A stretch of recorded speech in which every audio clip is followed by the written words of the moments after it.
Oh, hello. I'm Sketch. And I'm Shades. And this is Geeking Out with Shades and Sketch. Welcome back, Shades. Welcome back, Sketch. And happy Turkey Day. Happy Turkey Day. Gobble, gobble, everybody. Or not. Gobble, whatever you're doing this November. Thanks for joining us. Yeah. And, every time you join us in a different corner of the Geeking Out multiverse. Shades, where are we this week? This week we are in a nondescript garage in what I think is Pasadena, filled with accoutrement. Memorabilia. Of the 1990s hit TV show, Rescue Rangers. Chippendale's Rescue Rangers. And, if we're in a garage kind of gives it away. filled to the gills with Rescue Rangers. Is this a Catwoman episode again? They're all Catwoman episodes. If we're in a nondescript garage filled with memorabilia from the 1990s. In what we think is Pasadena. In Pasadena from the Chippendale Rescue Ranger memorabilia. We must be talking about Chippendale's Rescue Rangers. Or was the movie just called Rescue Rangers? No. It was just Rescue Rangers. Oh, I thought it was Chippendale Rescue Rangers. Because when I looked it up recently, I Maybe think it was. It helped to put in the CH, and then it started showing. Oh, there you go. Faster. I'm wrong. Faster than You're right. Faster than the RES. There you go. Yeah. So, Rescue Rangers. If we are talking Chippendale Rescue Rangers, do we have a theme song this week? I think we do, Sketch. All right. Do. Sometimes some crimes go slipping through the cracks, but these two gumshoes are picking up the slack. There's no case too big, no case too small. When you need help, just go Chippendales Rescue Rangers. Chippendales When there's danger.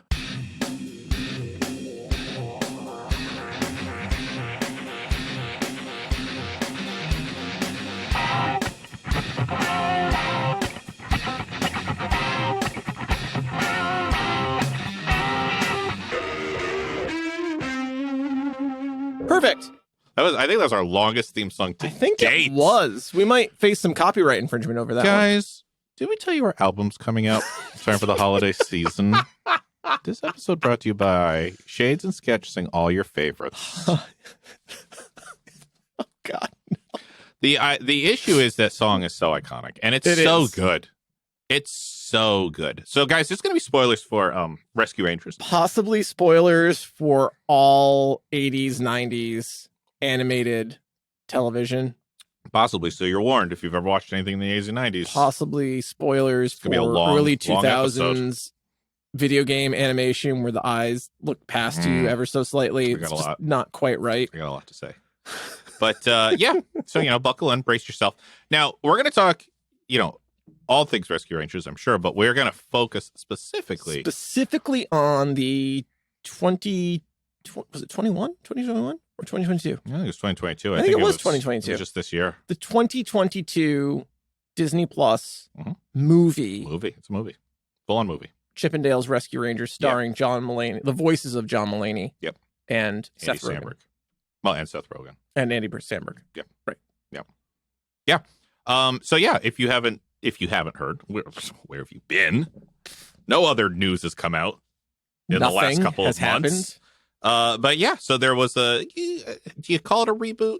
No. I don't think it is a reboot. It's a continuation of the story of the actors. I was so skeptical when I saw that Andy Samberg and John Mulaney would be voicing Chippendale because they have such nondescript but yet iconic voices. Yes, they do. Chippendale, but then also John Mulaney and Andy Samberg they have also very specific voices. Yes, they do. It was perfect. Yeah.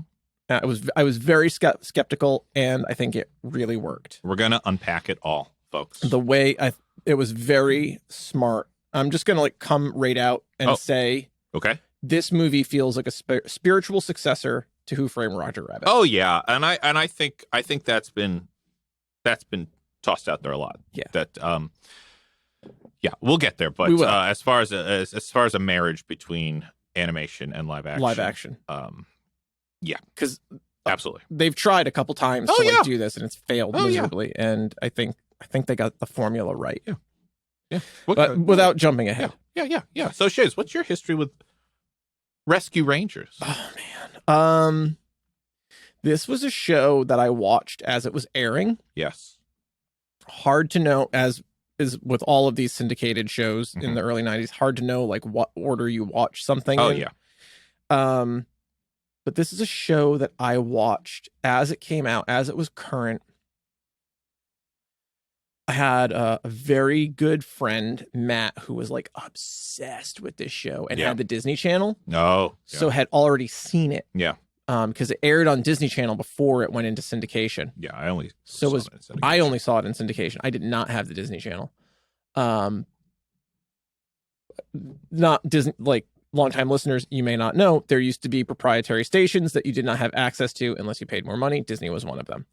Also, you might not know stations were a thing. Stations were a thing. You had to like physically put in the number that the programming aired on. If you didn't do that, you couldn't watch it. And you also needed the TV guide to let you know when things were on. Yeah. Which was a book. And no, you don't. Books are repositories of printed text. Shades is reading all of this off of a tablet. Not a digital tablet, mind you. A hand-carved stone tablet. His library looks big. It's got 3 books. He had already watched the whole thing. Yeah. Or the first season. Spoilers. First season. And was like very excited to share it with me. And I was like, I don't know what you're talking about. Yeah.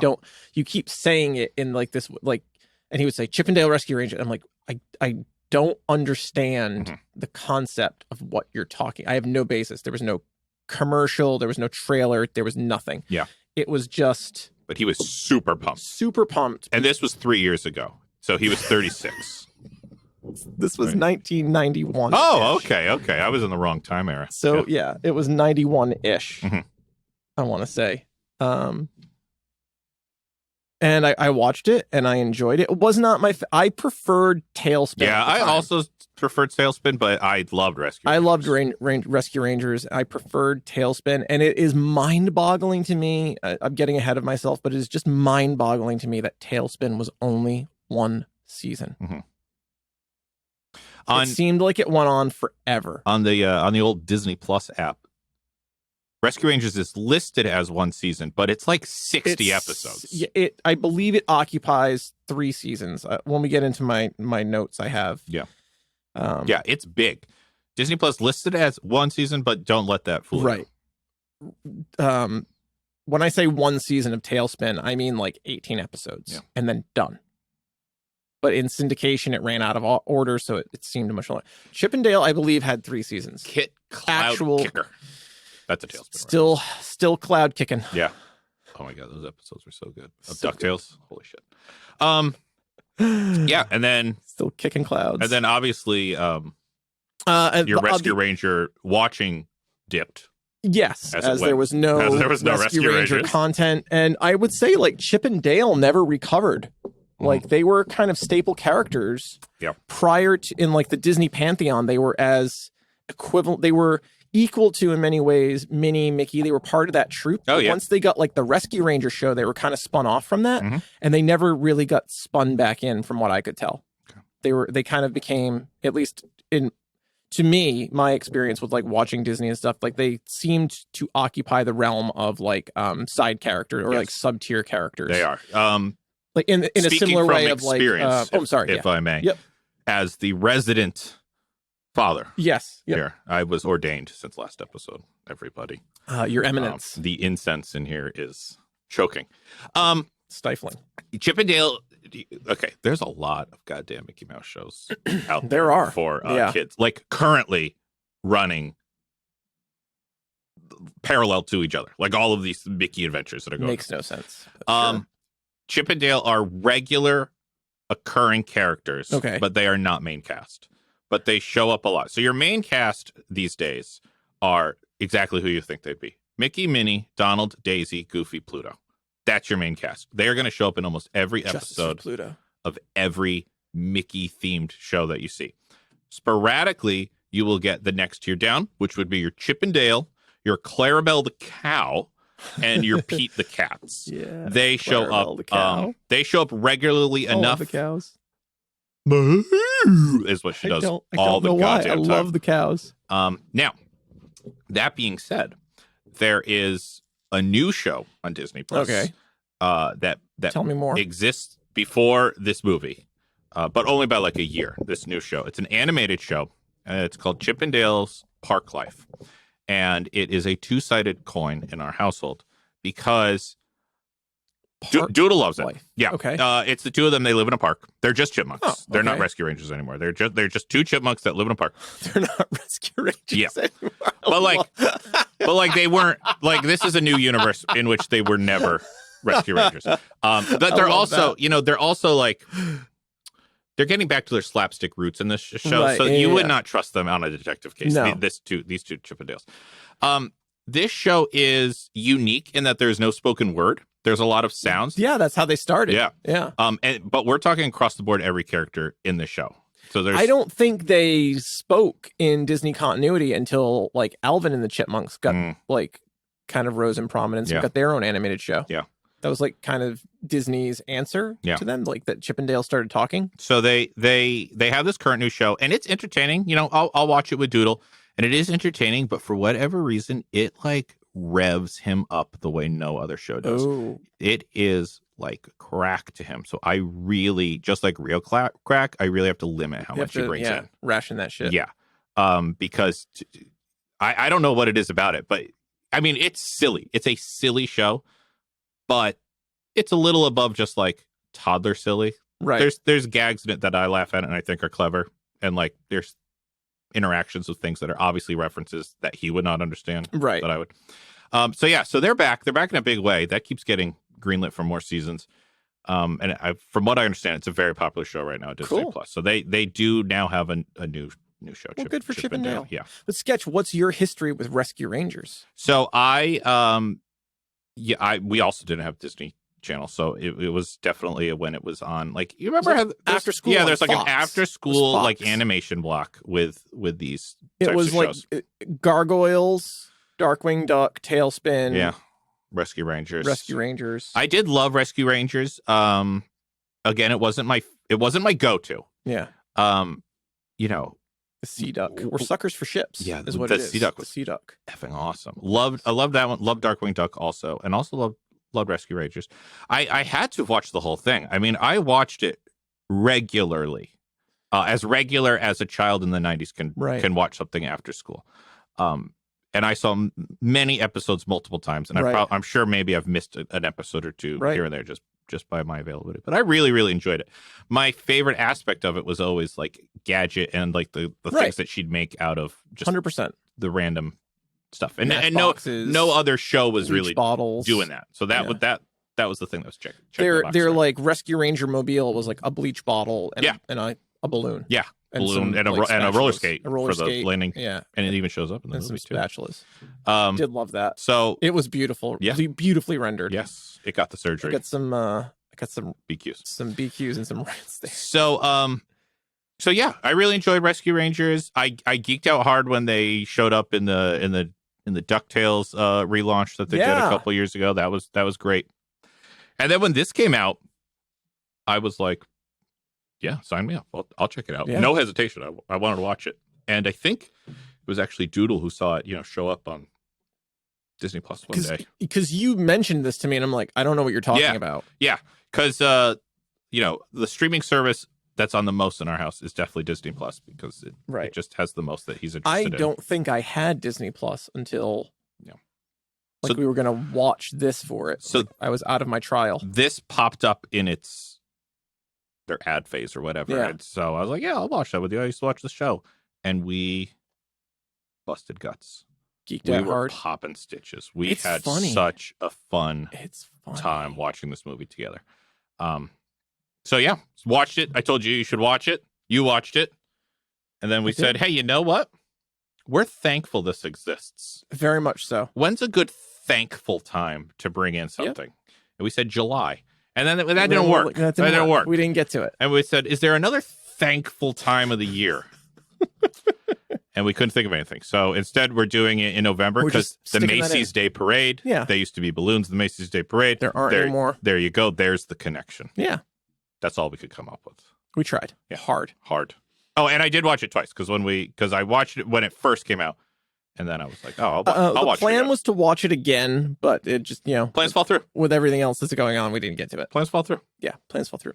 Would you like to hear the history of this movie? I only brought that up because it will pepper into what I have to say later. Awesome. So there you go. Awesome. And I wanted to sound superior as well. So there you go. Check and check. All right. History of the rest. Are you doing history of the whole thing or just this movie? Whole thing. Wow. Whole thing. Let's go. Chip and Dale Rescue Rangers was conceived as the first of 3 companion shows alongside DuckTales with Tailspin and Double O Duck, which became Darkwing Duck. The series premiered in 1989 on the Disney Channel. Before moving into syndication in the fall of 1990 as part of the Disney Afternoon, where it ran until 1993. Okay, so that's obviously when I saw it. Where I saw it as well. Yeah. 89, I would not have thought. Yeah. But it makes total sense with Dale's motif of Magnum PI and Chip as Indy. Yep. I love that. It would have been kind of out of place by 91, 93. It was a dated reference. Love that in the movie. I love that. Was so great. You just look like yourself. Just grab something. Indiana Jones gear. Then they recognize him. Yeah. Love it. So good. And then he spends the rest of the movie like that. Yeah, I think so. He doesn't take it off. Well, they're in peril. They're in peril. Yeah. But I love that they're both in costume. They're in their garb. Yeah, it was brilliant. Okay. In 2014, it was announced that the Walt Disney Company was developing a live-action movie based on the Disney afternoon show Chip and Dale Rescue Rangers, similar to the 20th century's Alvin and the Chipmunks, which is so interesting. Fucking chipmunks are always the catalyst. Yeah. Did you see any of those with the Alvin and the Chipmunks? Jason. I don't think I did. I mean, haven't seen them. I'm certainly aware of them. Why am I blanking on Jason Lee? Jason Lee is as Dave Seville. Yeah. Also known as Syndrome. Yep. And didn't watch it, but My Name is Earl. Oh yeah, he is in that, isn't he? He is. I did not follow that. Oh, I didn't either. Okay. Todd Lieberman signed on to produce with Robert Ryan writing and directing, following an original story that they would produce. 5 years later, Akiva Schaffer closed a deal to replace Ryan as director, with Dan Greger and Doug Mand becoming the new writing team. Together, they envisioned a meta, self-referential, spiritual successor to Who Framed Roger Rabbit, taking into account the changes to animation that have taken place in the 4 decades since Rescue Rangers and Who Framed Roger Rabbit. Mm-hmm. So there you have it. Succeeded. Yeah, absolutely. And I love that. I feel like if this had happened at any other studio behind other than Disney, they would have just rushed it out. Like they were aware enough that animation was changing, trends were changing, appetites were changing. Like the Chipmunk movies are very much like attempts they don't dip into nostalgia. No. At all. No. Just from what I've seen of like trailers. They're just relaunching a property. They're just like trying to make it current, like save for a new IP. Generation. Yep. And this very much was like we're going to write a love letter to this. We know like you grew up with it. It's very special and we're going to do it right. Yeah. And like I said, watch this with Doodle. We both loved it. 2 different reasons. Completely different reasons. 2 different reasons, but we were having a great time. Yeah. So they hit both. They hit both marks. Yep. For the new, for the old man. Sketch. How much do you think it cost? I don't even know how you guess something like that for something like this. There's a budget. I'll go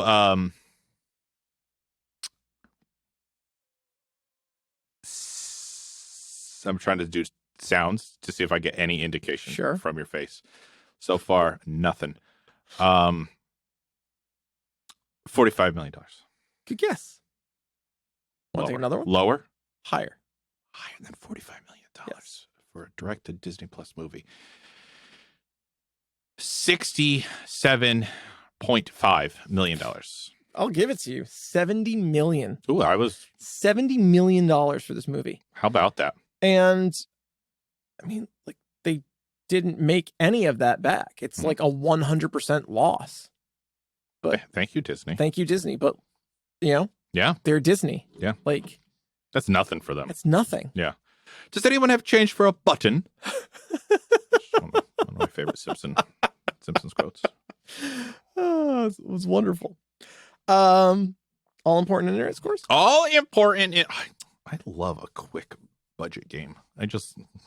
Tis the season, I guess. Are we listing things we're thankful for?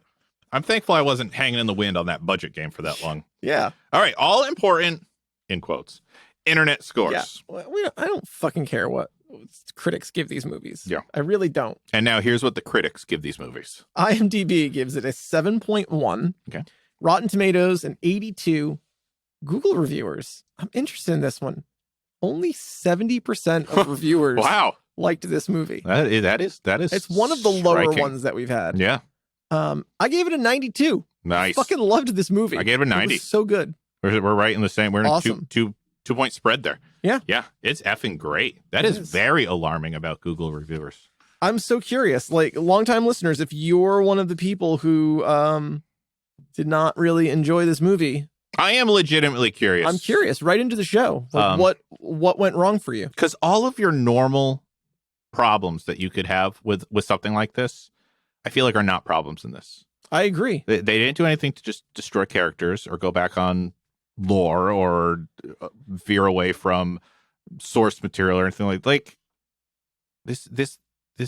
This isn't a continuation of the Rescue Rangers. It isn't. It's a continuation of Chip and Dale, the characters. I think what worked so well was how they framed the conceit of literally.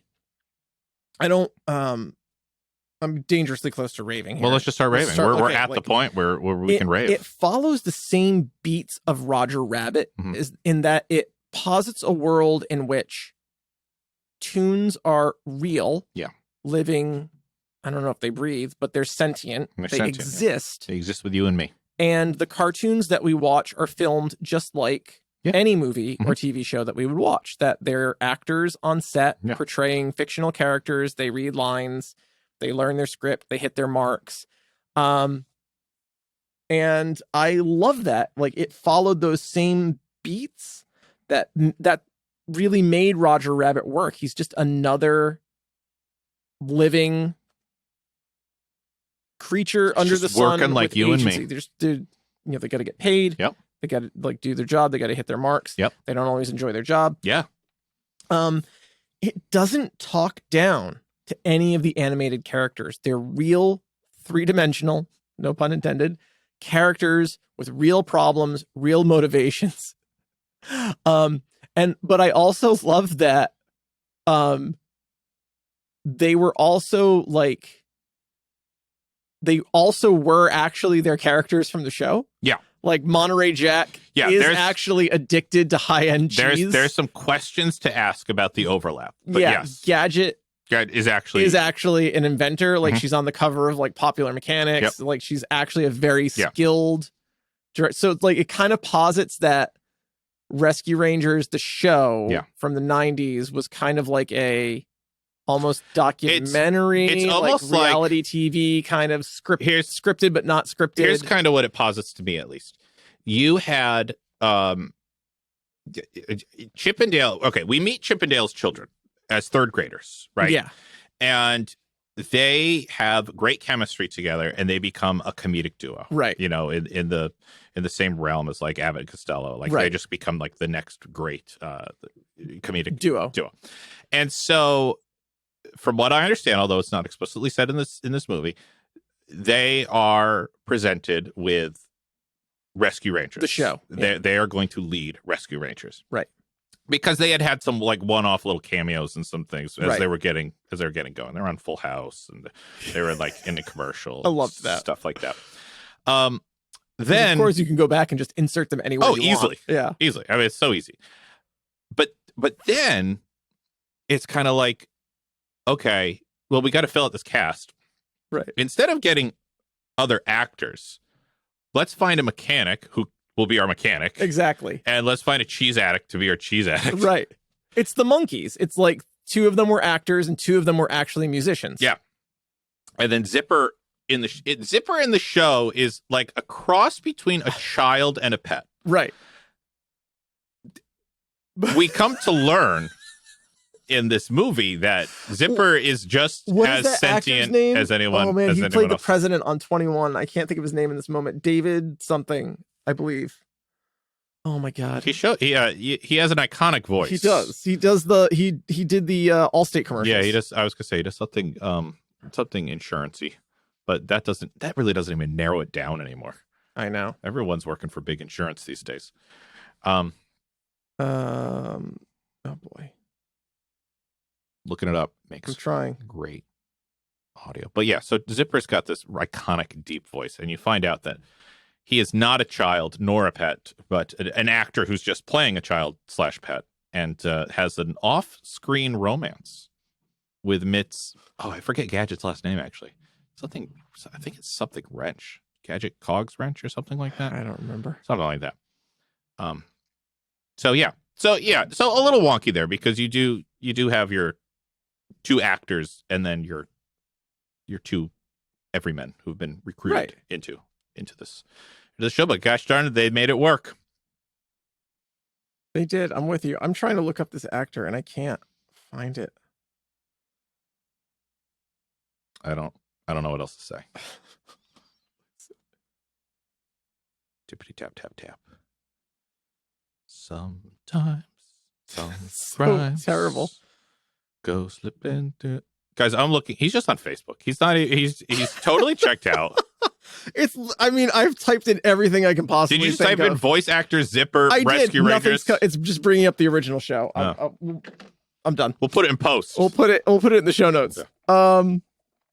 But it doesn't talk down to it's intellectually challenging. It's challenging to the characters in the movie, but it also poses deep philosophical questions to the viewer while setting it against a buddy cop movie, the likes of Lethal Weapon. Mm-hmm. It's just it's so fucking brilliant. It's so good. It's such a fun premise. It's excellent. And I love that the rescue, the chipmunk voices that they are just voices that they do for the show. Yeah. And they kind of fall into it a couple times, organically. When they get heated, when their chemistry gets back to how it was, they fall back into their voices. It's great. Yeah. It's so fun. Yeah. Yeah. Do you have a rave? Yeah. I mean, my number one rave for this movie is that they did something kind of unheard of in this day and age, in that the premise of this movie requires that you see on screen depictions of characters crossing various properties. Right. Who owns them. And this movie, which doesn't get a theatrical release or anything like that, I can't believe they actually got permission to use the menagerie that they did. A large majority of the budget was due to purchasing rights, and rights to characters that Disney does not own. Worth it. 100%. Worth it. The movie would not have worked otherwise. No. And bravo on Disney for understanding that. Yeah. And we're not sponsored by Big Disney. I'm not in the pocket of Big Disney. You're not sponsored by Big Disney. The show is not sponsored by Disney. I have news. Oh. They sponsored my ordination into the fatherhood. Oh, yeah, well, I'm Disney Presents Father Sketch. This is awkward. There's my business They card. didn't want me? Yeah, they've heard the show. They were all set. Yeah. You're so quick, Sketch. Kudos to yes, no, kudos to Disney. They could have said no. We have a large stable of characters that you can pull anyone you want to pull from. Yeah, because I can't help but relate go to the well to something. It's Roger Rabbit. It is Roger Rabbit. Mickey and Bugs appearing on screen next to each other, and definitely that was still amazing. Much easier to do back then. Yes. Now things are held. These properties are held so complicated, so tightly. Yep. I mean, case in point, Disney doesn't let its stuff out for other people to use. Okay, so the fact that they were willing to get these things to flush out this world to make this premise work is fantastic. Because when we saw Ready Player One, that stood out to me tremendously. It did. That, you know, this is, and in the book, it's great because you don't need to worry about that kind of stuff. There were very few things that Warner Brothers didn't have access to and couldn't get the rights to. I was so surprised that they couldn't get Ghostbusters. Yeah, it was was so, like, of all the things that you'd think they will be easy to get. Yes. You would not imagine that Ghostbusters was going to be the thing. Like, no. Sorry. When your premise is we're going to gather together X, and whether X is all of these things you love from your childhood, like this movie, like all these cartoon characters, or just like all these pop culture references that are so famous, but you noticeably have to leave out a big chunk, and your brain immediately is like, oh, look, X, Y, and Z are all from Disney, or X, Y, and Z are all from WB. Like, of course they're not in this. The fact that, okay, I wrote down some of the things I saw in here. So obviously you had Disney, you had Warner Brothers, you had Blue Sky because there was a Ice Age reference in the freezer. You had MTV because Daria was at their school and Senator Butthead was running. But like Paramount. Yeah. Paramount at this point. Pixar, obviously. Claymation. South Park is in it. There's anime references of the characters that come out of the dumpster at the end. There's like a Naruto reference. Unbelievable. The fact that they went across the board and just picked things that if there was anything that they were not able to get, it's hidden by the fact, the sheer number of how much else they got. It's so varied and diverse. That you have enough that you're like, wow. Beavis and Butthead? Yeah, they were there. Butthead was there. Yeah. Sure. But yeah, the property. Yeah. It's like, it's just unfathomable to me that Paramount is like, yeah, okay. Like, I'm sure they threw out ridiculous sums of money for licensing. I can only imagine. Yeah. I think Paramount must have said no to some of the big Nickelodeon names because you don't see a lot of the Nickelodeon things, but they are referenced. Right. So you got Paw Patrol reference, Peppa Pig reference, and Squidward reference. So at least they're in the world. Right. Enough. And you have enough other visuals going on that you're like, okay, I get this. Right. We can't show everybody. Right. So it hides it well enough. And it's just, if you're gonna do this, you have to do that. Right. If you're gonna do a movie like this, you have to do that, or I just say don't do it. Just don't do it then. We're just like organically raving here. Yeah. If this is like one of your big raves, then I will back off of it. Okay. I love that they took the most reviled, like, internet rage event of probably the last, I don't know, decade. Okay, now you're gonna have to tell me what and made about. him the low-key hero. Yeah, that's one of my big raves. It's well, let's talk about it. Let's talk about it. Ugly Sonic. Sonic gets his the movie. Theatrical debut in a Disney. That's Paramount. Paramount and Nintendo. Yep. Via Sega, because Nintendo owns Sega now, right? Yeah. Which is mind-boggling. But an Ugly Sonic. So when the Sonic the Hedgehog movie debuted, and we talked about this in our Sonic episode. We did. The rendering of Sonic was instantly so divisive that they delayed the movie and re-rendered Sonic. It was the image of Sonic, the original Sonic, was so divisive that for one beautiful moment in human history, the internet pulled together. Yes. And worked together to right an injustice. Yes. And now there's been some other things going on in the world, and the internet's like, we already did it. We did it for Sonic. We can't do it for anything else. Sorry. But I love that Ugly Sonic got his moment in the sun. Yes. He's a member of the FBI? Like, where did that come from? I love it. No, he's an actor. He's basically doing a Steven Seagal-esque show. Oh, right. Where he's working with the FBI. Right. Ugly It's Sonic. It's been a while since I've watched it. Ugly Sonic, Ugly Crimes, or something like that. Yes. Yeah. Teeth and all. They keep zooming in on his eerie human teeth. Yeah.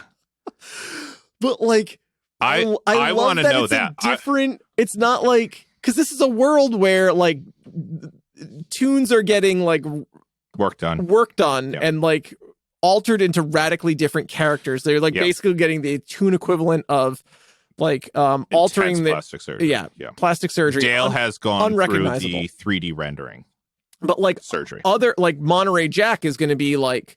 Oh yeah, there's also technology to butcher them and like send them to China and make them work like licensing free.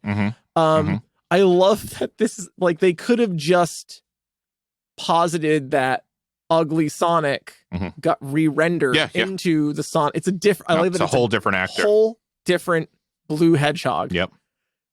Yeah. No, I love it. I love that. I love everything about it. It's so smart. It's so when he showed up on screen. Oh my god! I had to pause the movie, as did I, and just laugh. And Doodle didn't know what I was laughing about, right? But amazing. It's amazing. So good. I mean, longtime listeners, if you haven't seen this movie, yeah, sorry for blowing that reveal to you. Watch it. We haven't given anything away with the like. I know, but the reveal that's who he was talking to was that he's talking amazing. To is you will still laugh because it's so it's so good, beautifully executed. Yes, yeah, and they had to animate that. I mean, they had to go back animation. It's not like it's done cheaply. Yeah, they had not to like we render that, and we didn't use that footage. So can we have that and put it into our movie? Right? No. Can you animate this so we could put the that's right? Who's doing that? Either like Disney, I guess. Good on right, Disney. but like both scenarios that you've just outlined are expensive. Like incredibly they are expensive. Yeah. And the creative team was very public. Yeah. Talking about like how expensive it was to get the rights to things and and animate them well and craft it well, and Disney was not originally on board, but they convinced them that if we're gonna do this is the way to do it. Do you know if kudos to the creative team and for having that integrity, and kudos to Disney for like whoever made that decision. Companies don't do things, right? People make decisions. Kudos to whoever that like production team, those producers, that executive were. Kudos to them. Like we need more of these people in the industry who are they're not just suits, they're fans and they get it. Here's my BQ. That's not part of the show. I know, but that's okay. You might not know the answer to this, so I'll just pose it out to the internet. But do you think when they were doing things like this, do you think they like hired those animation studios to do these parts for them? Oh, wow. Or did they just get like the rigging and the art? Because you almost want to think the original Sonic movie, even before it came out, it took a big hit financially by having to redo all redo it. And it was a different production studio. It almost seems to me like this is like a bailout. Almost like we see what you did. You did the right thing. Right. We want to help you. Right. In my perfect to do world, a job, you did the job.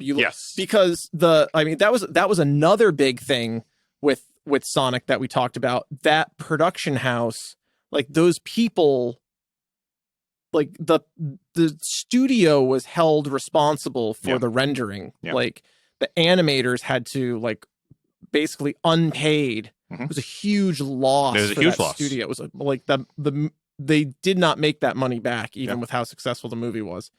Like people lost their jobs over this. A studio basically shut down because of it. That's why my headcanon is that maybe these were animators kind of the animators were like, we can. I want to bring in this guy to do this. He's got history with this character and can lead this team and everything. You know, I mean, I hope so. I don't have that information. We don't have that information. If you work at Disney, we know you're listening. Well, they sponsor you, Sketch. I know, but they sponsor me to rein you in, and I'm not doing a great job. Hence being ordained. Oh my god, I love that headcanon. That you've been sponsored by Disney. I'm in the pocket of the mouse to rein me in. Yep. You're part of the. You're part of the alliance. You're part of the empire. That's why I'm sweating so hard now because I'm like, oh god, you've been hired to rein me in and keep me under control. Oh my god, Sketch, you're gonna we're gonna make your life sponsorship. Like you have a wife and child, and they're like threatened you. Like Sketch, get him under control. Yeah. And I'm like, I will not be controlled. No. But this is an easy episode so far. You're coming out pro Disney. When you do good work, I'll give you my praise. And that's what we're saying also about well, what I'm saying about the Sonic thing. They did the right thing. They did the right thing by listening to. I love that. I hope that our headcanon is the reality. Long-time listeners, if you have that information, please write in. Go with shadesatsketch@gmail.com. And I'll tell you what. If you know that it's true, please tell me it's true. And if you know it's false, don't tell me it's false. Let me believe that. You can tell me. I'll read it. 2022. I want to know. Give me something. All right, do you have another rave? I do, because we could talk Ugly Sonic all day. Man, we went off on a tangent there. I will say, I would just say like the cast, they're fantastic. The writing is so much better than it needed to be, but particularly Kiki Lang's Ellie. Okay, Ellie is the detective that winds up working with them. Mm-hmm. She is so well written and such a nuanced character. You really don't know where she stands until the movie comes right out and tells you where she stands. Like, you suspect, like, is she on their side? Is she not on their side? Is she like really such a fan? Did it really influence her? Or is she part of this like conspiratorial cabal that's like trying to like steal them away and send them to I don't think they ever say China specifically. They just say like ship them overseas. Yeah, ship them overseas. It's not even what's happening anyway. Yeah. It's like, again, it's such better writing than it needed to be, and the acting is like superb. Kiki Lang is fantastic in this role, and I'm usually really good at that's the villain. This is the plot. That's the conceit. And like, I'm usually really good, really early. And I honestly, until the last minute, I did not know where she stood. And I almost don't want to say, because it's so well laid out. If you haven't seen the movie, I don't want to ruin. Is she a villain? Is she an ally? If you want to talk about it, we can pause. You can watch the movie. We can come back. Here's why I'm not jumping in on this one. Okay. Did you not enjoy her? This is why I wanted to point out that I saw it 2 times. Okay. I enjoyed her the first time. Okay. When I rewatched it the second time, yep, her story doesn't hold up as well. Well, once you know, okay, it turns less into which side is she on, and more into she just why is she doing that? If you know, like. At the beginning, it's easy to think, yeah, which side is she on? Is she the good guy? Is she the bad guy? Then knowing what you know at the end of the movie, and then watching it a second time, those questioning moments, they're not clever. Like, they're only there to make you question it, but they wouldn't happen in real world. Right. Like, they wouldn't have. So she would know that what she's saying is not correct if she was. So, on a rewatch, it falls flat. Well, I attributed that to being like a 7-year-old when you and she, to my knowledge, doesn't have the access to the show in the way that Dale has access to the show with his like, he has every episode on its own VHS. It can go to the well. Yeah. But there are things that, like, it's even more. Yeah, there are things that she does with the police department. We're gonna talk about this. Okay. So if you haven't seen it and you want to be surprised, you don't want to know if she's a hero or a villain, an ally or an adversary, pause the episode now. Go watch the movie. Okay, welcome back. 5, so she's 4, 3, 2, 1. Welcome back. So it deposits that she's a dirty cop, and she's what's making all this go poorly, and then it's revealed that she's not a dirty cop. She's actually just a mega fan, and she's the good guy, and that the claymation captain or whatever he is actually he's a sluggo from Mr. And I love that his motivation is he just wants money. Like, he starts to give like the classic cliche, like, blah, blah, blah, blah. And then he's like, no, it's just money. I can't keep a straight face. There's no money. Great, awesome. And it's J.K. Simmons, who's fantastic. Simmons. Yeah, so there are aspects then of her. She keeps things hidden from Dale and Chip that just doesn't make sense. Doesn't make sense that she would keep those hidden. I thought that on the first watch. Yeah. I thought it was like an artistic choice by like the writers that it could be. They wanted to keep it ambiguous until the very end. And I mean, that's always listen, this movie does not need to, I gave it a 90. This movie does not need to have the rewatchability of like, going back, that's what that meant? Right. I misinterpreted that. It doesn't need to have that depth. But I couldn't help that on my second walk through. I was like, oh, that's fine. Once rant is anything that takes once you know. Yeah, once you know, there's no, it's never going to fool you again. It doesn't add up. Yep. Yeah. So that's all. I mean, that's fine. On my first walkthrough, I was like, yeah. I've only watched it the once, long time. Like the story. And I'm reading my notes that I wrote back in July. It did come out over the summer, didn't it? Yep. We're still raving. I just had to. Yeah, and that's fine. Thank you. I had to stay while I was saying silent. I was also tweeting Disney. Get me out of here, Disney. Get me out of here. He's about to. Do you have a rave? Yes. I really liked how there are two areas that it's really perfectly balanced, and I already talked about one of them. That there's the multi-generational humor is really perfectly balanced. Yeah. There's enough there for a 4-year-old, and there's enough there for a 38-year-old 4-year-old like myself. So great. The other area though that's really balanced though is between being self-referential and also poking fun at our world. Yes. Like the state of Hollywood currently. Right. Yeah. And it's so good at that because a really good example of that is this world is littered with posters for upcoming movies. Right. And every movie that they show is fake. Right. But you can absolutely believe we are like 2 weeks away from hearing this movie's in production in our world. I'll give you the ones I remember. Mr. Doubtfire starring Meryl Streep. Right. Batman versus E.T. Lego Miserable. And Fast and the Furious Babies. Oh my God. Each one of those. And there is an animated Fast and Furious. Oh, is there now? With babies? I don't know if they're babies, but there's like Dom's younger cousin or something like that. Awesome. Yeah. Awesome. It's I love that they're based in quasi-reality. Yes. And like movies that you could absolutely see. Yes. Like this movie is as stuck in and I mean it's a little turnaround on itself too. This world is as stuck in rehashes and reboots as ours is. And it in itself, it is a continuation of a beloved childhood. Right. So it's fun. It's a cycle that keeps going around. And then you had other nods for a world like Paul Rudd is Ant-Man. It was originally supposed to be Ant-Man. Ant-Man. So, right. Yeah. The Marvel universe exists in this universe as well. And then I think the most perfect one for me is when you have 4 different animated characters sharing one scene, and all 4 of them are voiced by Seth Rogen, and they're all just Seth Rogen's voice. No inflection, it's just them all commenting on oh, this guy's what's up? It's just him. It's just him. Perfect level of like poking fun at itself and our real big Hollywood. Actors who are not voice actors, voice characters, and it's just them. Yeah, it's just them. Loved it. Perfect. That's a great balance of poking fun at our Hollywood, our Hollywood, as much as it is their self-referential like universe of their Hollywood. Fantastic. Loved it across the board. I wanted to. I was so skeptical of, and this is a rave. I was so skeptical of Mulaney and Sandberg.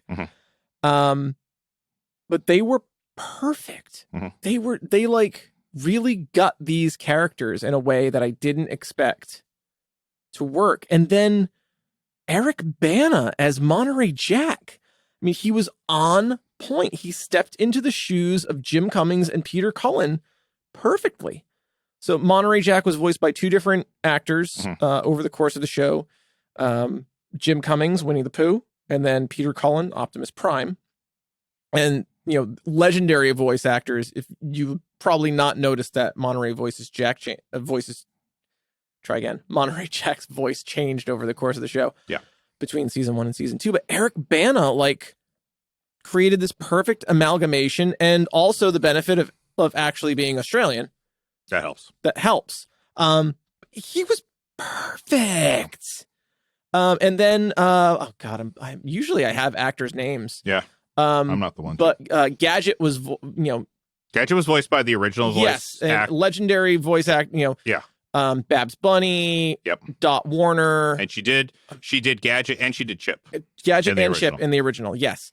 I'm blank, man. I am just embarrassed today that I don't have these names ready or written down. She was fantastic. She was great. And she was many voices in the movie. Yeah. Whenever they needed like a additional voice. Mm-hmm. Yep. No, I agree. Everyone is on point. Again, this is a divisive episode with us. Everything you said to me is a rave. Okay. And even though I put it in my rant Who section, did you think wasn't on point? No, everyone was on point. Okay. Yep. I agree. I loved Mulaney. I loved Sandberg. I loved J.K. Simmons. And I loved Will Arnett as Peter Pan. Oh, yeah, Sweet Pete. Yep. Okay. I loved all of them. Oh, yeah, I forgot Will Arnett, Sweet Pete. Yeah. He was excellent. And then I love that they got original voice casting back. Right. Like, yeah, just original voice actors. Darkwing Duck at the end. Right. Was how original. Did I forget that. Yep. They got I wanted more of them. I wanted more of them as well, of the authentic, and not even specifically from the Rescue Rangers, but like, there's a big debate going on right now about, getting screen actors to voice your character or getting trained voice actors to do it. And let me this would have been an avenue for a lot of voice actors, this movie. Voice actor every single time. Yep. It's a big injustice. And also that voice actors are not paid commensurate with on-screen actors is bullshit. Yep. So that's what I'm saying. Like this movie, the fact when I went back to IMDb and I was like, oh, they got Gadget to do so. Wait, why didn't we have more Gadget? Like she should have been on. That's our original Gadget. Probably because she was doing the voice work for Animaniacs. I'm just saying. Right, but make it work. Figure it out. Yeah, and get more voice actors. Maybe less just big names. And I'll admit it, when I heard it was Mulaney and Sandberg, I was like, oh yeah, I want to see that. So obviously that kind of marketing does work. Interesting. I was turned off by that. Well, Mulaney specifically for me. I'm not a big Sandberg fan, although I do like a lot of things he's in. But I was like, oh, Mulaney as Chip. I can see that. Yeah. So I was on board for that. But at the end of the day, these iconic characters from our childhood, they were all voice actors. 100%. A lot of times you think of 100 characters and you're going to get like 5 voice actors for those 100 characters. Yep.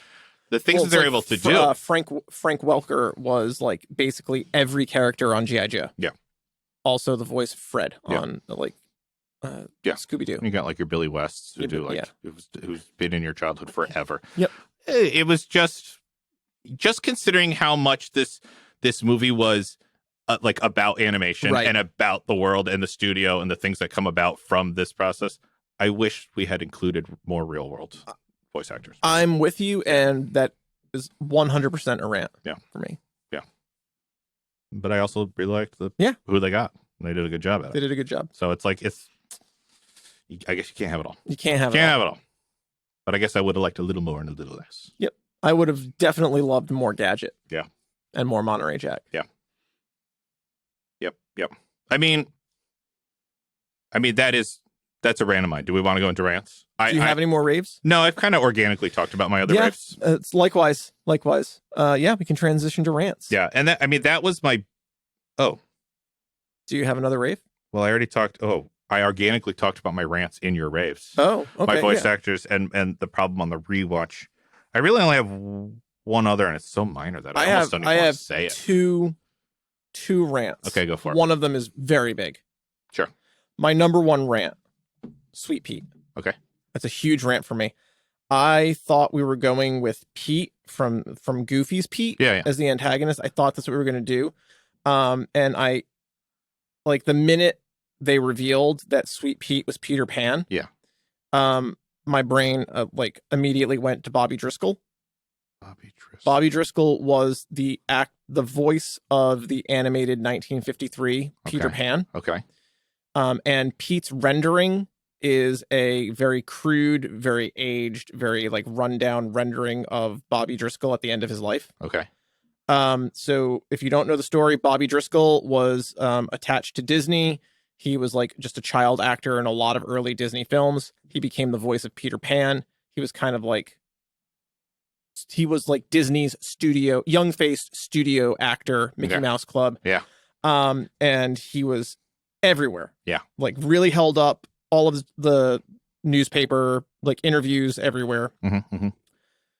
But he was dumped by Disney after he went through puberty. He just he drove up to the studio one day, and was just not allowed on the studio lot, and that's how he found out he had been fired. Wow. And his life completely fell apart after this event. He fell into decline, hard drinking, hard living, just not good. And he died of heart failure in an overdose in 1968 at the age of 31. Jeez. And I just thought it was such poor form. Yeah, it's poor taste. In a movie that was so lovingly dedicated in so many other ways. Yeah. I had no idea of that whole backstory. I thought it was such poor form because it didn't feel like, to me, at least watching it, it didn't feel like the creators going, fuck you, Disney, you did this. And Disney's probably going to be upset with you on this one. Yeah. Like, in other ways of like so lovingly getting ugly Sonic and things like that, it didn't feel like, fuck you, Disney, for doing this to Bobby Driscoll. Yeah. It felt like... Yeah, because me not knowing that story about Bobby Driscoll, that didn't read to me at all. Yeah. It felt like we were having a laugh at the expense of the tragic life of Bobby Driscoll, particularly with how he was rendered, and like who the character was. Yeah. And it's like this huge injustice that I don't think Disney has ever apologized for to this day. And it just really did not sit well with me, particularly the state of like how voice actors are treated. That like in situations, usually when something gets rebooted, big budget, you get like a big budget actor to voice it. It's happened a bunch of times. I think it ruins the movie experience because, you know, a great example of this is the Mario movie that's coming out with Chris Pratt going to voice Mario. Yeah. He's just Chris Pratt. He's just Chris Pratt. Yep. He's saying like, the lines. Yeah. Not doing any, like, he's not doing like a Mario voice. He's just Chris Pratt. Yeah. You know, like, there's a Mario actor that's been a Mario, like, voicing Mario for as long as Mario has made sounds in games. Yeah. And animated series. Like, there have been Mario animated series where Mario has spoken lines. Like, right. There's a voice actor for that. It's like, that feels like a huge injustice that you're making a marketing decision rather than the integrity of the character and the experience of the...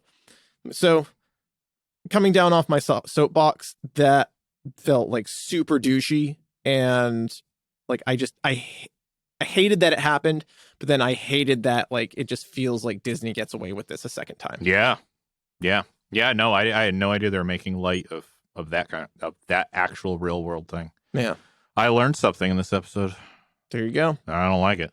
I don't either. Yeah, I'm not sponsored by Disney though. Yeah. They ordained me. What am I going to do? I don't know. I'm an ordained Egyptologist. This is getting out of control. So out of control. Caught, so I'm gonna have to like write all these down.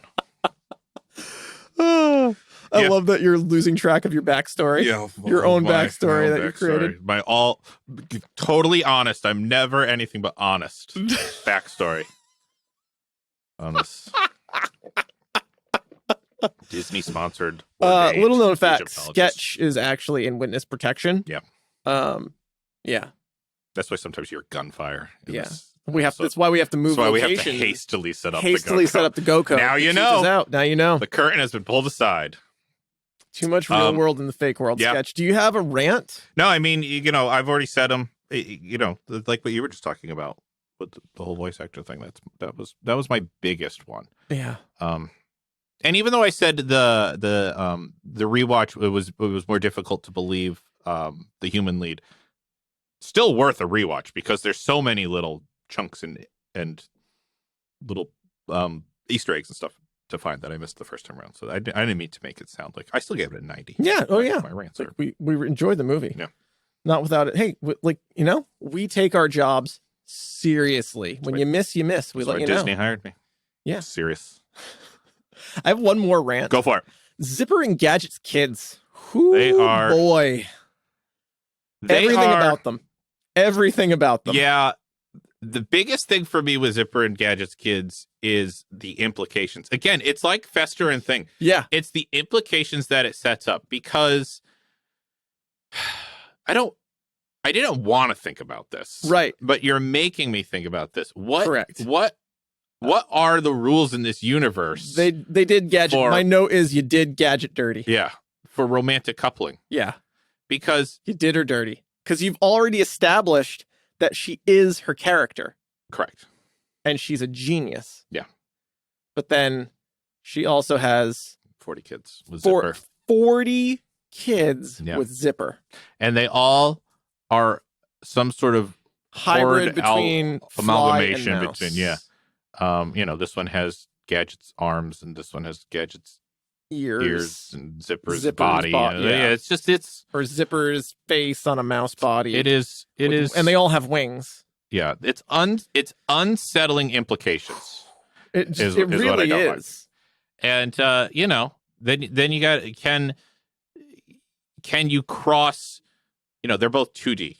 Correct. Okay, so that's they did compatible, not get the 3D surgery. Guess. Yeah. Can you cross? Like studios? Can you still make a coupling work? And then obviously you go to the 2D versus human. Right. Can you do that? Because we got plenty of people in this world who are in love with animated characters.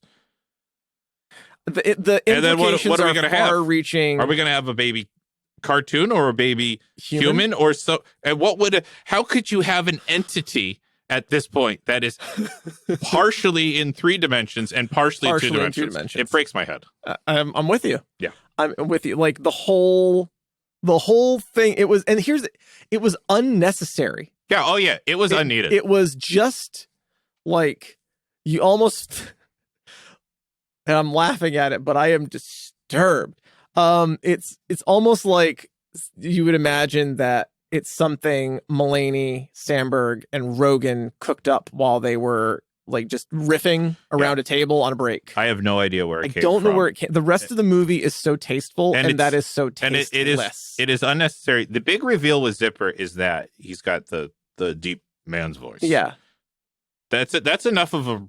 Right, that's enough of a reveal to give him and Gadget. And he's not just like he's not a fly. He like has all of the feelings and emotions of everybody. He's not like the child pet that he was on the show. It's just the character he played. He's just an actor. That's all it is. Great reveal. He has like a deep, loving, long-term committed relationship with Gadget. Great reveal. You can do that. Great. Did not need their 40 hideous. You got to take responsible for what they're hideous guys. What now you're gonna and gals, people, friends. You're starting a train of thought, and it's your responsibility. You're starting a train of thought. Correct. And I can't wrap my head around 2-dimensional/3-dimensional entities. They are nasty. Like, I'm an INTP. There's very little judgment here. Like, whatever makes you happy, great. I think it's wonderful messaging, but the execution of it was hideous. It was unsettling. My actual note is Zipper and Gadget's kids. ... Whoo boy. Yeah. It was definitely a gag, but it was the gag that fell the flattest in the whole the whole kit and caboodle. I mean, the implications are like right up there with Sweet Pea for me. It's like because we're establishing that Gadget is a real person, not an animated. Just like she's a person like everybody else. Woof. Yeah. That was It's upsetting. Ooh boy. I agree. But still plenty good. Do you have any big questions? I do. Okay, I'll try and give you some big A's. I'm gonna get rid of one because it's not. I don't care. Oh, ask it. No. I'm gonna ask this one. What unholy horror exists beneath the sock puppet in this world?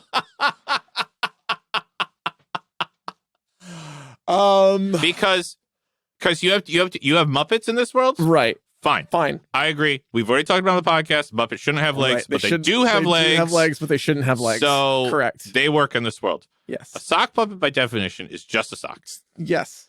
So what's underneath the sock? What's at the end of the sock, out of camera frame? What's at the bottom of that? Bottom of it. I don't know. I think it posits that there's just a sock at the end, and like the sock is just their skin, and inside there is like a That's the question. What's inside? What's inside the sock? That's a great question. I don't really have an answer. I don't have an answer either. That there has to be like vocal cords and some kind of circulatory system. Yeah. And...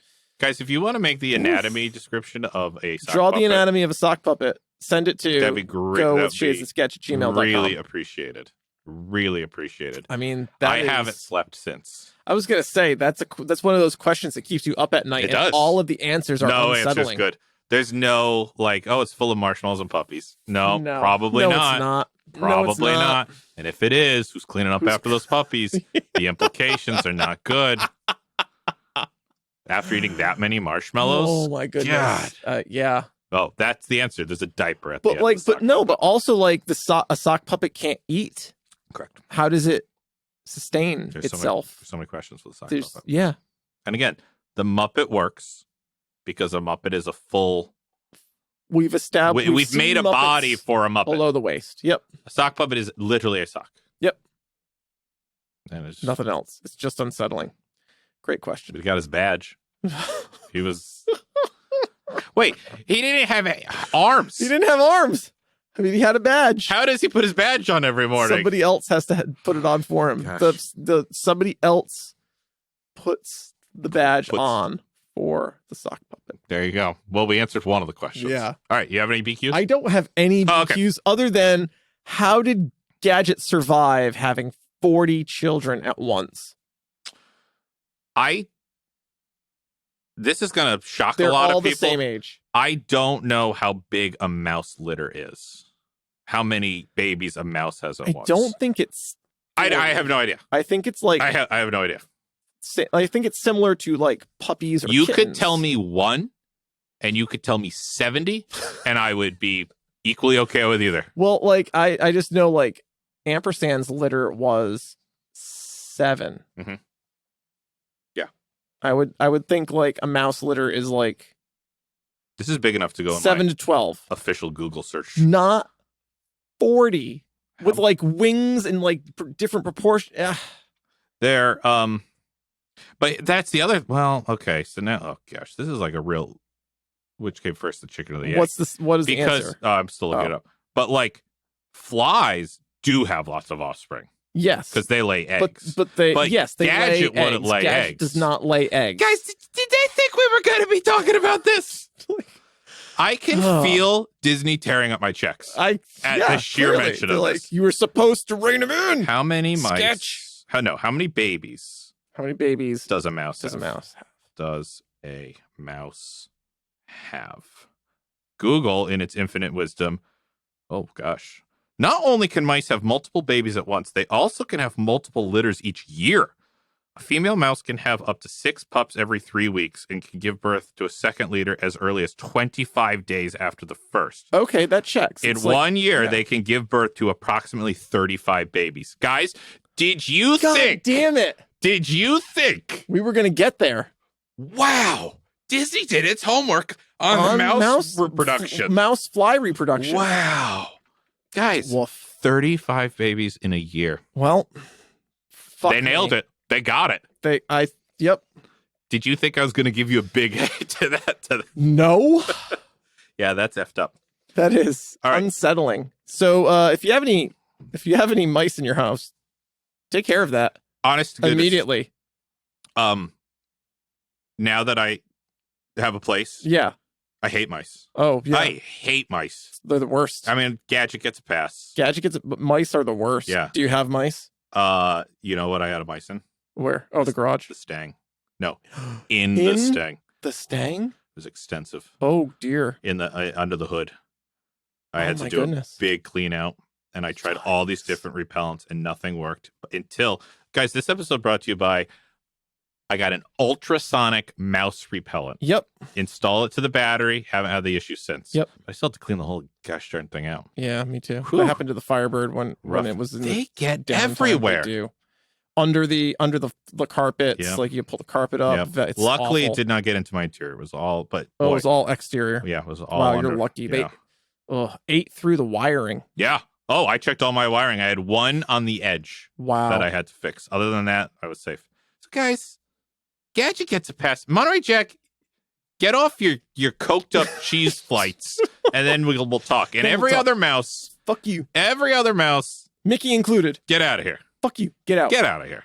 Get out. All right, I have one last BQ. And I don't think there's an answer to this BQ. Okay. It's not really a ranty BQ, but I kind of got into it. Could I get the off camera? Could I get that Sonic mouse thing that clips to the battery? Sure. Thank you. Yeah. How does aging work for tunes?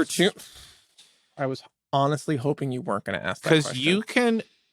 It's easy to go. Because they're chipmunks and mice. They shouldn't live very long, but then they're tunes. They shouldn't live that long, but they're tunes, and they do age because we have seen Chip and Dale as children. Right. So now we know they age. But then they seem to stop. Have the lifespan, or they just get to a certain point where they stop aging. That's it. They get to a point where they stop aging. Now, my friend who watched it with me deposits that through the magic of, he would never use the words through the magic of. If you're listening right now, I'm making you say through the magic of. So, who's got the microphone now until Disney cuts it? Through the magic of Hollywood in this world, a tune ages until they become famous, and then they're stuck in that age forever.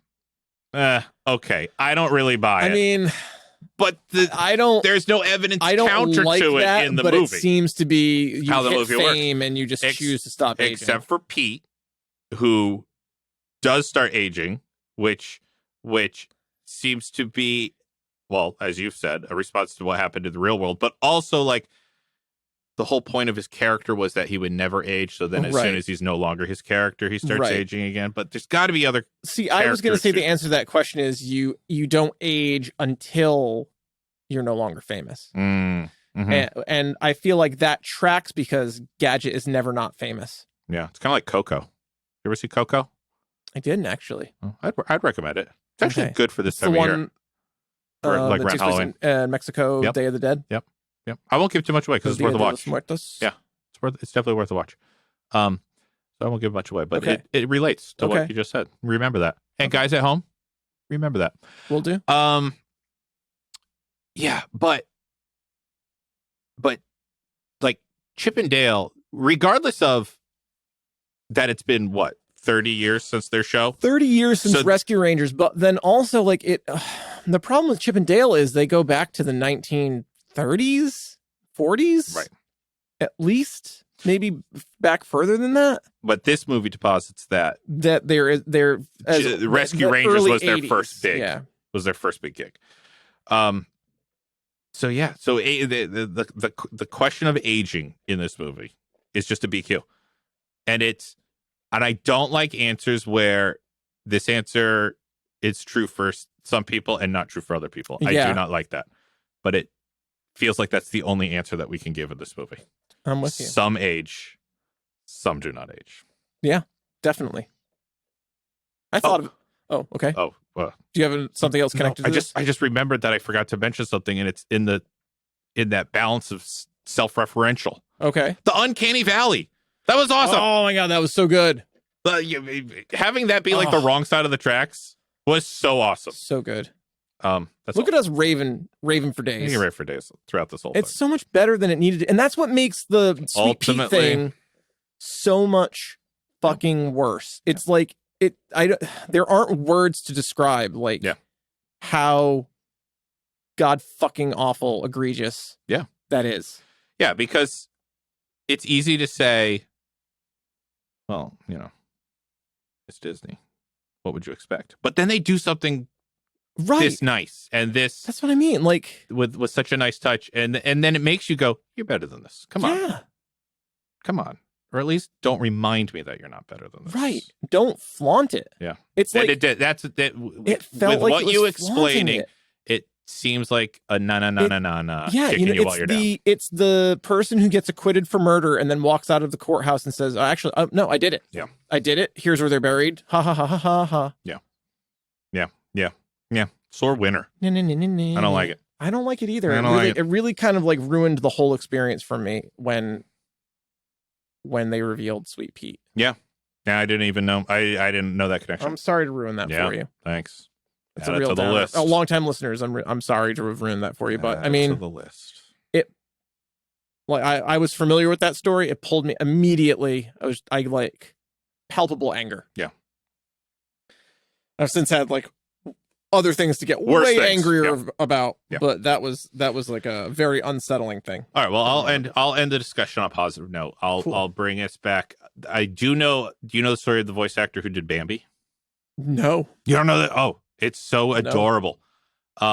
He was a drill sergeant in the United States Army. Bambi? Yes. Okay. And he had to remain uncredited for the film because he was afraid that his cadets and stuff would not take him seriously, and it didn't come out as truth until like decades later after he was long retired from the Army. He kept that as a secret for his entire military career that he voiced Bambi. Wow. Isn't that like that's kind of amazing? Bonkers. Yeah. There you go. That's bonkers. Bambi not in the movie. I mean, like, what are that's wow. Yeah. I don't know. I have so many questions. Yeah. We could do a whole like podcast series about that. Yeah. That's crazy. Can I do it? Can I end this section with a doodle BQ? Sure. He asked me a question when we were recently watching Cars, and we'll never do Cars on the podcast. I assume, but there were cars in this movie. There were from the Cars universe, right? And he asked me a question that I have no answer for. So LTLs, okay. If you know the answer to this, please write in, and I will pass it along to Doodle. If cars are the only thing alive in this movie, why do they have doors? I didn't know how to answer him. I left the room, turned off the lights, and went to bed. I didn't know how to answer him. He's still sitting in that room. I mean, that's a real BQ. That's a BQ. That's a DBQ, a doodle big question. They don't train you for this when you become a dad. They're like, sometimes you're going to have to give them the birds and bees talk. Fine. Sometimes they're going to ask you a question that fundamentally like shatters everything. Why do the cars have doors? I mean, I have a theory to that. Okay. So like, all the Pixar movies are connected. Yeah. Like it's Pixar all the same universe. Yeah. We've seen like WALL-E, we've seen the future, we've gone to the past. Gone all the way back to Brave. Yeah. So I think Cars posits a world far in the future after WALL-E, in which there are no humans. Yeah, like, they're the remnants of the robots that came back. Yeah. On the Axiom. Yeah, and they just for whatever reason maintain their doors. I mean, I will try to float that one by him, but I mean, like, also, I don't know if you should. Yeah. It's kind of dark. Yeah. Like, because then that brings in the whole after humans conversation that you probably don't want to have. Yeah. At Doodle's I'll wait. Yeah, I'll wait. On that one. I'll leave him in the dark, both figuratively and literally. You can just next time and like also probably won't bring it up again. You never know. Never know. Is your son? You never know. You never know. But that's I'm tossing it out to the LTLs. If you got a good answer from me, I'd love a car. If the cars are the only things alive, why do they have doors? Why do they have doors? Yep. Great question. What horror exists if you open a door? Nothing good. What's inside? Nothing good. What's inside of the car? My child keeping me awake at night. Wow. You know, when you're about to become a dad, people will be like, enjoy sleep. You're not going to get any more sleep. It's not the crying. It's the existential dread. The questions that they deposit, I tell you. Oh, man. Yeah. So anyway, if anyone is a big guy for me, I'd love it. I remember my existential dread was when I like figured out like the Earth was round and like spinning through space and not being able to like grasp that. Yeah. And asking my dad to like saw off. Yeah. Because if it's not flat, how do we not fall off? Yeah. And like gravity, okay. There's still people struggling with that right now. That's nice. Yeah. Okay, gravity. Like, can you just like saw off our part so it's flat? Yeah. Like, I could not grapple with, what do you mean it's not flat? Yeah. Like, could you just make our part flat? There's some big things. There are. Yeah. Like, I remember that, like, existential dread. Yeah. No, that was awkward. I was there for that. It was your 37th birthday party. And I remember I cut the tension with a party streamer. I went, yeah, and then everything was fine. Everyone at Chuck E. Cheese was like, all right, back to business. Back to Moonwalker. Yep. Everybody, okay, I got next play on Moonwalker. Yep. All right. It's Chuck E. Cheese, guys. Of course there's a Moonwalker. Of course. Oh, all right. So that was, oddly enough, our discussion of Rescue Rangers, mouse reproduction, and the existential dread that exists behind the door of a Pixar car. And underneath the sock of a sock puppet. Yeah. Boy, did not expect that. Well, that was a journey. It was. That was a journey. Wow. That really was like... I've got one final BQ. Sure. It's not really a BQ, but if you had to rank... Which character would I have a relation with? Disney after-school programming. Yeah, I wasn't thinking about my question. Yeah. If you have another BQ, I'm happy to answer that one. You're like, who's your Rescue Ranger? Totally joking. Probably Monterey. I'm probably closest to Chip, but I loved Monterey Jack as a kid. If you had to rank the Disney after-school programming block of DuckTales, Darkwing Duck, Tailspin, Rescue Ranger, what's your hierarchy? I'm going to first say I have not watched any of them with the exception of Rescue Rangers since the 90s. And remembering what I remember, I would have gone Tailspin, Darkwing, Rescue Rangers, DuckTales. Okay. Yeah. I would rank Tailspin, Darkwing Duck, Rescue Rangers, DuckTales. That's my order. Look at that. That's why we started this pod. However, I have rewatched some Darkwing Duck. Yeah. And much to friend of the pod, Sarah Fuzzle's chagrin, I don't feel like Darkwing Duck holds up quite as well as some of the others. I'll have to give it a shot again. I think DuckTales holds up really well, actually. I was really excited when it looked like the new DuckTales was launching a new Darkwing. So was I. It seemed like it was going to happen. Yes. And it didn't. It didn't happen. Didn't happen. Get on that. I'll talk to my employer. Okay. Yeah. And I will further say I didn't like They did 2 Darkwing Duck episodes. They did a couple. He was a recurring character. I didn't like the one where it's an actor and they're rebooting it. I didn't like that episode. Then they did one where pulls all of the villains into the universe and it becomes real. And it becomes real. I liked that one. Yeah. And that's where they leave it. Right. So they now resolved that. Now it's real, and that actor. Okay. The original actor of Darkwing Duck voices him, but there's this new guy actor and he's like a mega fan. He's like a super geek. Yes. And the original actor, it ends up kind of being that he's a little bit of a D-bag, and so very much so. So he doesn't really save the day. So this new guy steps in because he's lived Darkwing his whole life as a mega geek, that he kind of fills the role, and he starts as an actor, but then starts living it and becomes the new Darkwing Duck. And this drives the original actor so crazy that he kind of has a Joker-esque issue, and he turns into the what in the original show was the negative, because Negaduck is the only character that doesn't come back, and the original Darkwing actor kind of becomes him. Great, I'm on board. 100%. I'm 100% on board. Do it up. I for the life of me, I don't understand why they didn't. I know. I know. I hope. Let's just hope. We got time. We'll see what happens. Yeah. All right. I guess that brings us to Shades and Sketch recommendations. It's like we've been doing this. I hear the pew in my head when we say it now. It's perfect. No. You have a rec? I'm all over the place. Now that I asked you that, I remember what you said. I think I wrecked this already. I can't remember. Recommend that sandwich you had. That was a good sandwich. I'm going to recommend the sweet potato and roasted onion and pepper vegan sandwich from 7-Star Bakery. It's fantastic. There you go. No, I'm going to rec. It says there's a rec here, but I think I used it on something already, but I can't remember. I'm going to rec Ghost in the Shell 2045. Okay.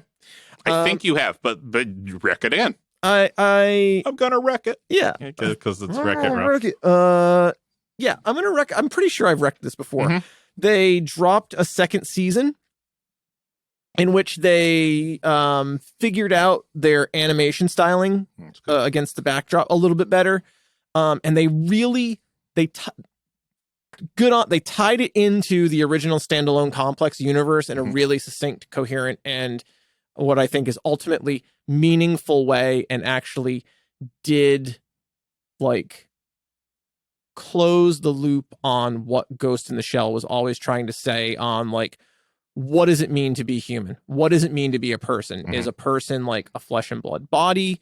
Can you still be a person if you have prosthetics? Like, are you less of a person if you have like a cyber brain? Like, if you have like a computer augmented brain, or if you're just if you're a computer program, are you just or can you like evolve into AI? And also, like, can we download consciousness into the machine? Like, what does it mean to be alive? What does it mean to be human? And they like really answer these questions in fundamental ways over the course, like all of these different characters. And just like, wow, really gratifying to see that play out, because there were also some like reboot movies that they did that are very good, but they're reboots. It ignores like the original movie, and the events that happen over Standalone Complex, Second Gig, which were the shows that came out on Cartoon Network in the 90s. And this goes right back to it. Nice. And I think it's awesome that we can have both of those. But I love that it feels like that story is done now. Yeah. Like they've answered, they could do something else and ruin it. I don't know. But where it is right now, the second season dropped, came out earlier this year, obviously, because it's my rec and something that we were talking about doing in July. But you might have some downtime coming up in the next couple months with vacations. You want to share something with, have an experience. I think it's like really interesting. And I did this to watch Ghost in the Shell Standalone Complex, Second Gig, and then 2045, and watch the progression of that story and how they wrap it all together. It was a fun experience, and I felt ultimately rewarding. And when do you watch the ScarJo movie? I don't. Good answer. I've not seen it. I saw it in theaters. Oh. Yeah. I saw it in theaters without really having much background in Ghost in the Shell. It just seems so egregious. Maybe someday we'll do it in a Catwoman-esque episode. Maybe. It just seems so egregious. I'm going to watch Catwoman a fourth time. Okay, so that was Ghost in the Shell. What's the name? It's on Netflix, right? On Netflix, Ghost in the Shell 2045. Okay, 2045. It might actually be Ghost in the Shell Standalone Complex 2045. I'm not positive. So it'll just say SAC. Titles are getting out of hand these days.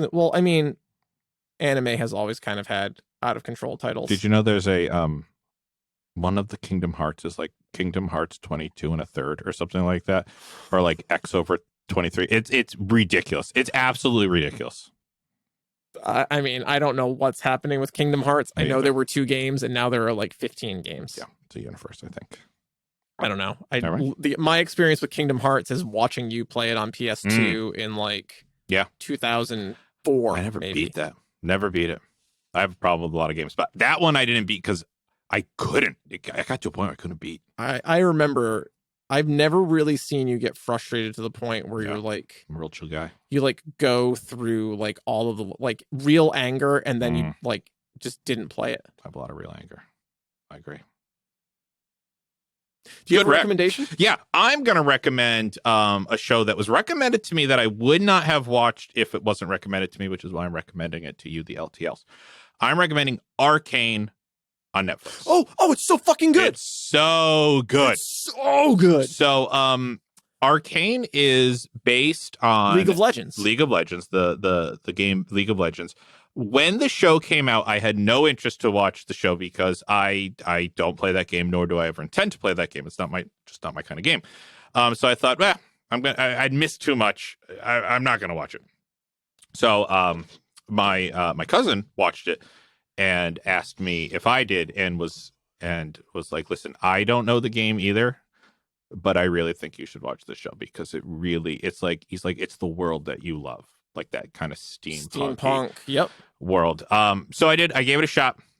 I think I started it when I had COVID because I had some downtime, and goddamn was I hooked.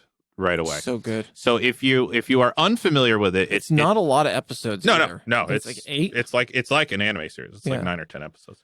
God, I hope there's going to be a second season. I believe there is. Okay. I think I was looking up that it was after I was done. I wanted to make sure I had more.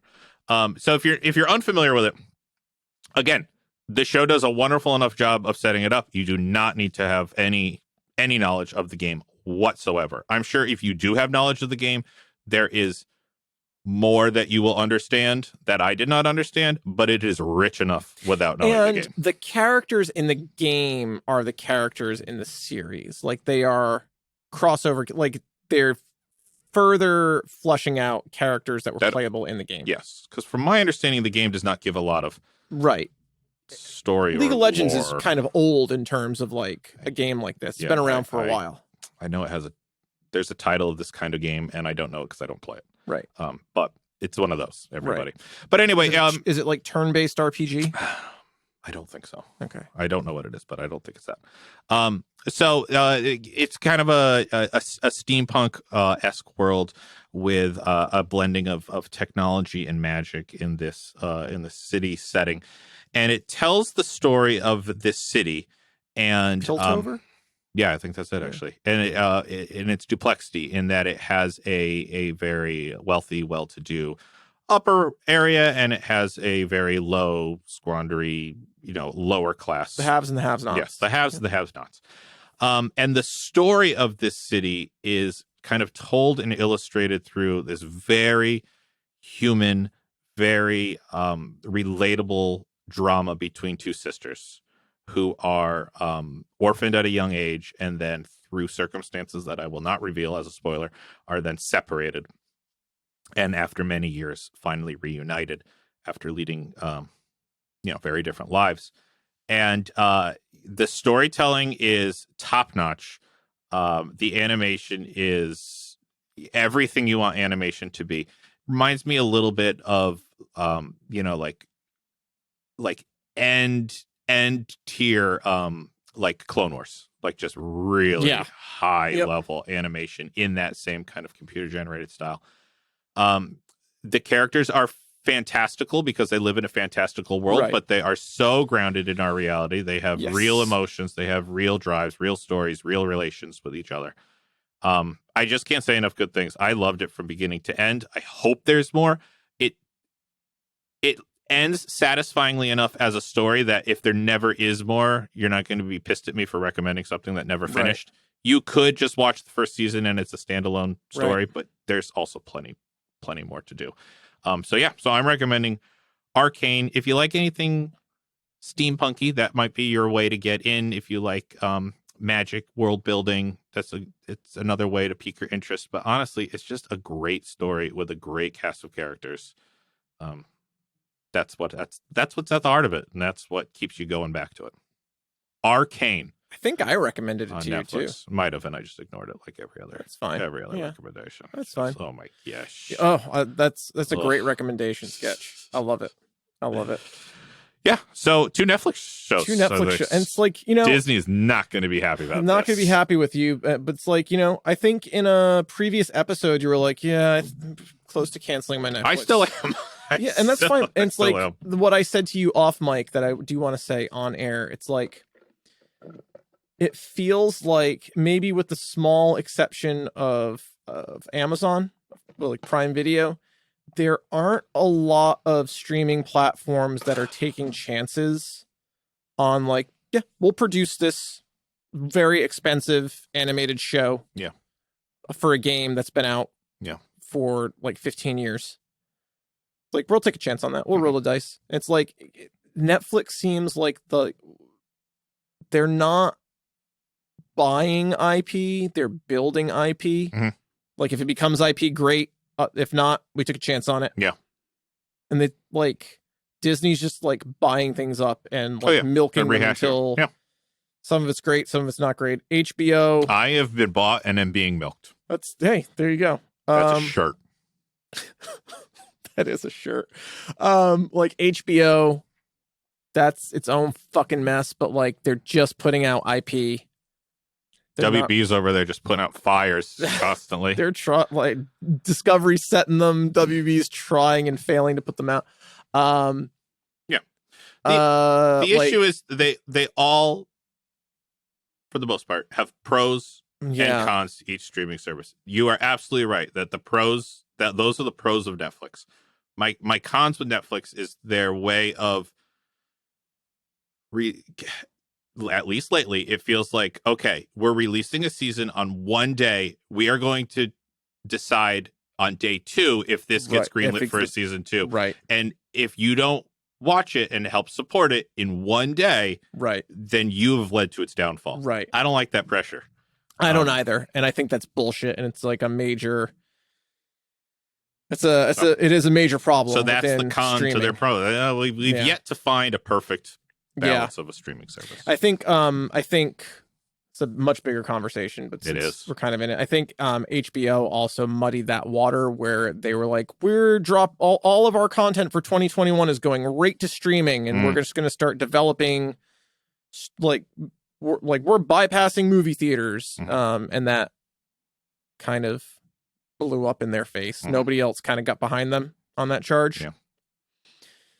We're still in the thick of the stream wars. Oh, we are. And I am on record as saying that I think when the dust settles, Netflix will be the one standing. I don't know if that's true. I think Netflix is probably going to get bought out by someone is what's going to eventually happen, because Netflix is not getting new subscribers. They've gotten all the subscribers that they can possibly get. Now they got to hold on to them. They've reached the saturation market of now, like, if you have an internet connection, you probably have Netflix. And if you're not signing up, it's because like we're kind of run out of people with any amount of disposable income and internet access. Like you just don't have access to it. Yep. So like they can't grow anymore. Yep. And that's problematic. It is.